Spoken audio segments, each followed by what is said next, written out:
EUBI کے معزز patience کو اپنے چینل پر خوش آمدید۔ امید کرتے ہیں کہ آپ خیریت سے ہوں گے۔ آج کا ہمارا موضوع ہے EUBI کے پینشنرز متوجہ ہوں۔ EUBI پینشنرز کے حوالے سے لیٹسٹ نیوز اپڈیٹ، تمام تر ڈیٹیل آپ کے ساتھ شیئر کرتے ہیں۔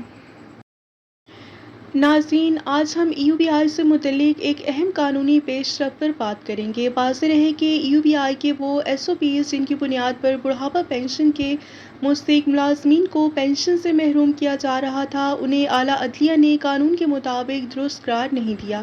اس لیے ایسے SOPs کو بنیاد بنا کر ملازمین کے حقوق سے انکار نہیں کیا جا سکتا۔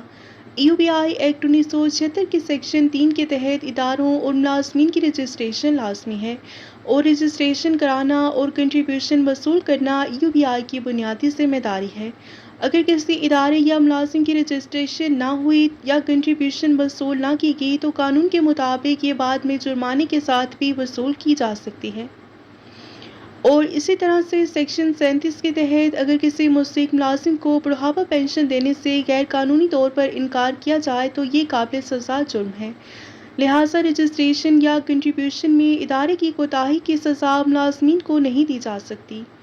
اسلام آباد ہائی کورٹ میں دائر کیے گئے مقدمے میں معزز جسٹس محسن اختر کیانی صاحب نے اپنے تاریخی فیصلے میں قرار دیا کہ 5 7 یا 15 سال کی بیمہ شدہ ملازمت رکھنے والے مستحق ملازمین بھی بڑھاپا پینشن کے حقدار ہو سکتے ہیں، اور متعلقہ درخواست گزاروں کے حق میں پینشن جاری کرنے کے احکامات بھی دیے گئے ہیں۔ اور اس تناظر میں یہ موقف سامنے آیا ہے کہ صرف 15 سال ملازمت کی شرط کو بنیاد بنا کر پینشن سے انکار درست نہیں، بلکہ قانون اور عدالتی فیصلوں کی روشنی میں 40 سال کی عمر کے بعد متعلقہ قانونی شرائط پوری کرنے والے 5 یا 7 سال کی بیمہ شدہ ملازمت رکھنے والے افراد بھی بڑھاپا پینشن کے حقدار ہو سکتے ہیں۔